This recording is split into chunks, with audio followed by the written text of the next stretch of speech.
Hola, te habla Xavier Servia y esto es El Único, CNN. Dinero. Es momento de nuestra ronda, ¿sí? De dinero. Que hoy comienza en Nicaragua con Samantha Lugo. El gran canal interoceánico cuenta ya con el apoyo de los empresarios del país, pero a cambio exigen transparencia en su ejecución. Y de allí nos movemos a Buenos Aires con Iván Sarmenti, que nos dice los resultados de la petrolera YPF, que según la compañía disfruta de un fuerte crecimiento en ingresos e inversiones. Pero primero, Nicaragua.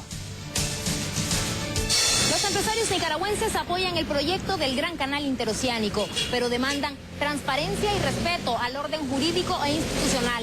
Así lo expresaron durante la reunión que sostuvieron con representantes de la empresa china HKND, que es la concesionaria de la construcción.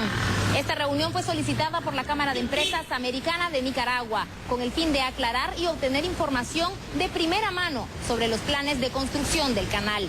Desde que se anunció la concesión a HKND Group, se ha cuestionado la experiencia que tienen en este tipo de proyectos, la falta de un estudio de factibilidad y de impacto ambiental, así como la ruta que tendría el canal y el destino de los propietarios de las tierras de esta ruta. Ante las dudas de los empresarios, el representante de la empresa dijo que aún hay muchas cosas que ellos mismos no saben, pero que están en proceso de descubrir. Este canal está planeado para que sea más amplio que el de Panamá, uniría el Océano Pacífico y Atlántico, y se proyecta que tendría un costo de unos 40.000 millones de dólares. Además, incluiría un ferrocarril, un oleoducto, 2 puertos de aguas profundas, 2 aeropuertos y zonas francas. Un saludo desde Managua. Los balances presentados por la petrolera estatal YPF muestran que la compañía registró un aumento del 18,6% de sus utilidades durante el segundo trimestre del año respecto a igual periodo del anterior, al obtener casi 400 millones de dólares. Los resultados del segundo trimestre del año de la empresa reflejaron un crecimiento interanual de los ingresos del 36,4% y un aumento de las inversiones del 90,8% en el mismo periodo. La petrolera detalló también que en ese periodo la producción diaria de petróleo alcanzó los 228.200 barriles por día, un 0,9% más que el trimestre anterior. En tanto, la producción diaria de gas fue de 33 millones de metros cúbicos, un 5,1% más que en el trimestre anterior. En su balance, la compañía también destacó la firma del acuerdo con Chevron por 1.240 millones de dólares para el desarrollo de un área de 20 kilómetros cuadrados en Loma Campana, Neuquén, que hoy comenzó a ser tratado por la legislatura de esa provincia. Saludos desde Buenos Aires. La lupa ahora sobre el rendimiento de inversión en los planes de jubilación. Ya está listo Alberto Bernal, analista económico desde Miami, para que hable cara a cara, frente a frente, con Xavier Servia en la entrevista al volver. Por lo pronto los dejamos con un vistazo a los principales índices accionarios y las monedas del mundo y de América Latina.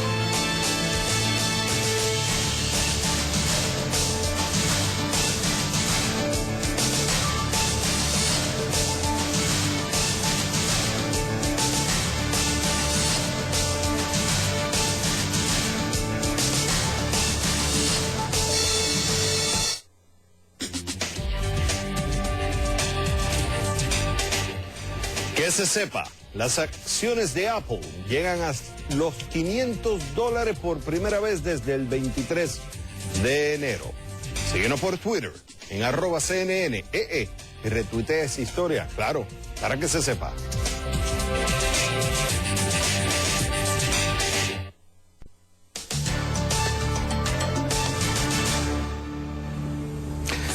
Es momento que los fondos de pensiones públicos en Estados Unidos se bajen de la nube. Oye, y sean más conservadores con sus inversiones. Esta es la pregunta que abre la discusión de nuestra entrevista de hoy. La reciente bancarrota de Detroit, la bancarrota municipal más grande de la historia de Estados Unidos, fue principalmente porque cerca de la mitad de sus deudas por promesas en el fondo de pensión y cobertura de salud a los empleados públicos. Detroit es un síntoma de fondo. Muchos estados y ciudades en Estados Unidos tienen un problema similar. Los fondos de pensión no tienen el dinero que prometieron. Escucha esto, se estima que tienen un faltante de 2,7 billones de dólares. Trillion en inglés, billones con B en español. ¿Por qué? En parte porque han estimado que la inversión de ese dinero dará un rendimiento de entre 7,5 y 8% anual, cuando eso no es lo que ha generado la inversión. Vamos a Miami con Alberto Bernal de Baltic Capital Market para profundizar en este tema. Alberto, como siempre es un placer tenerte en el programa. Antes de entrar en la discusión, yo quiero que vea esto para que la gente entienda en dónde estamos. Hemos preparado un gráfico de la producción de CNN Dinero. Si ustedes observan ese gráfico para poder entender el rol del rendimiento de la inversión en un fondo de inversión. Por un lado tienen los jubilados, si se fijan en los humanos que se ven ahí, esos gráficos que son los jubilados. Ellos van a recibir un dinero. Esto es clave, porque a ellos se les promete que le van a pagar un cierto beneficio mensual o anual. ¿De dónde va a salir ese dinero? Del fondo de pensión. Es ahí que ese fondo recibe el dinero de tres fuentes. Del empleador, que digamos en este caso sería el gobierno, el empleado que aporta, asumiendo que aporta, y la inversión, que es el rendimiento que genera ese fondo de pensión, que hay unos administradores que invierten ese dinero. Esa inversión es clave. ¿Por qué? Si tú asumes que la inversión va a darte un rendimiento de 7,5% u 8%, por ejemplo, quiere decir que el empleador y el empleado tienen que poner menos dinero. Pero ¿qué pasa cuando la inversión no da esa cantidad? Da 5%, lo que quiere decir que como el empleador y el empleador no pusieron el dinero, los jubilados van a recibir el mismo dinero, se aumenta la deuda. Ok, ya teniendo eso en perspectiva, uno de los problemas de fondo que se está hablando es que los fondos de pensiones están asumiendo este rendimiento muy alto, Alberto Bernal. Y tú sabes muy bien que la bolsa de valores no te va a dar un 7,5% o 8% anual. Aunque históricamente lo haya dado, tú sabes muy bien que la regla de juego es lo que se dio en el pasado no se va a dar en el futuro.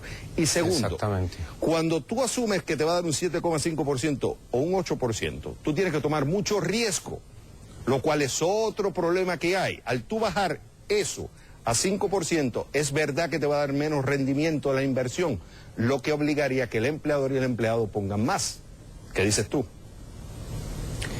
Exacto, Javier, es que mira, eso que tú acabas de nombrar es el problema más importante fiscal en todo el mundo. Esto que tú estás hablando es el problema de países como Brasil, de países como China, de países como Japón, como Estados Unidos, etcétera. Todos tienen unos sistemas de pensiones que asumen o que tienen digamos, que asumen que todo va a estar extremadamente bien. Como tú dijiste ahorita, Javier, un retorno de 8% en la bolsa uno lo puede lograr, pero Javier, uno tiene que comenzar ahí sí apostar con cosas mucho más complicadas. Por ejemplo, los fondos de pensiones no están para dedicarse digamos, a apostar en acciones especulativas, porque puede que le vaya muy bien, pero también puede que le vaya muy mal, y entonces el futuro pensionado pierde muchísimo. Los fondos de pensiones tienen que tener unas inversiones mucho más conservadoras. Entonces, cuando tú tienes inversiones más conservadoras, en el mundo de hoy, Javier, mira, si tú compras un bono del gobierno de Estados Unidos en este momento a 10 años, ese bono te va a pagar 2.6% o 2.7% nominal. O sea que los próximos 10 años tú solamente vas a tener un retorno de 2.7 en vez de tener el famoso retorno de 8. Y la persona que está viendo este programa dice, bueno, ¿y eso cuál es el problema, señor Bernal? Pues es muy sencillo. Si tú inviertes a 2.7%, tú te demoras 36 años en doblar tu dinero, Javier. 36 años. Lo que implicaría entonces, cuando tú asumes, ahí has tocado un punto, cuando tú asumes el rendimiento menor, alguien tiene que tomar la responsabilidad de poner más. Lo que implica que el empleado tiene que poner más dinero y los empleadores tienen que poner más. Y en este caso, con los fondos de pensiones públicos, el gobierno tiene que poner más dinero o el empleado tiene que poner más. Entonces, cuando tú asumes ese rendimiento que no te está dando, pero a la vez tú garantizas, que para mí es lo más loco de todo esto, tú le estás garantizando a un empleado, yo te voy a pagar una X cantidad de dinero, asumiendo que te voy a dar un rendimiento de 7,5 o 8%, cuando la realidad es que la inversión no lo está dando. El jubilado está feliz porque dice, a mí me van a dar una buena pensión, sin saber que él mismo está creando, es culpable sin querer saberlo o sin saberlo, porque él está recibiendo un dinero de un rendimiento que no está dando. Entonces al final, quien tiene que pagar eso, ¿sabes quién es? El contribuyente. Entonces el contribuyente es el que está asumiendo la deuda, que al final no es el gobierno, es el que contribuye, y eso entonces tiene un efecto negativo en las ciudades y en los estados. Por eso es que uno de los recomendaciones que se están haciendo es que hay que bajar el plan de rendimiento, hacerlo más conservador.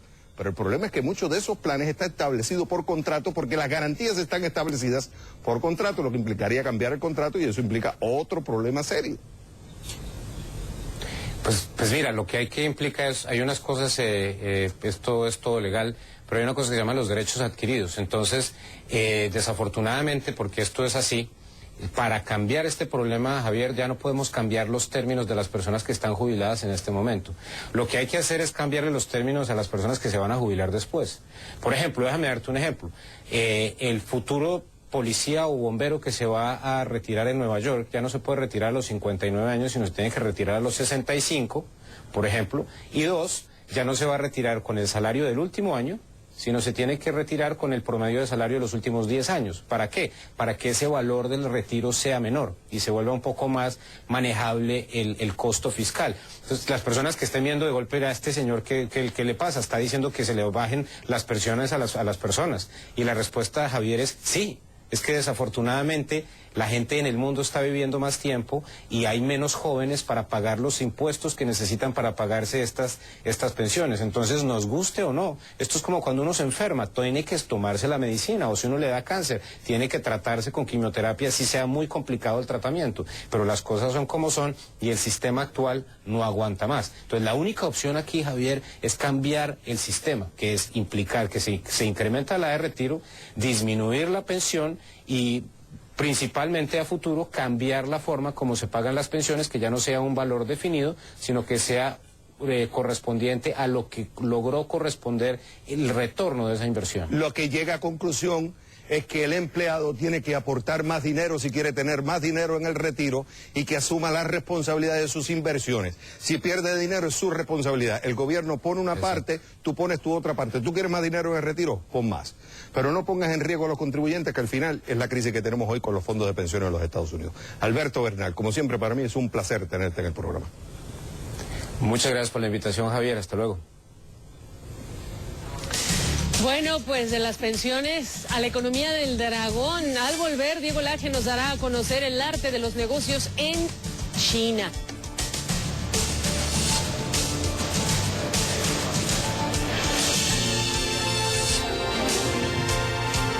Bueno, esa es la pregunta. ¿Hay tiempo? La pregunta en Facebook, la propuesta de reforma energética que presentó el presidente de México, ¿es ambiciosa? ¿Es suficiente o se queda corta? Pasen, voten, opinen. Gracias.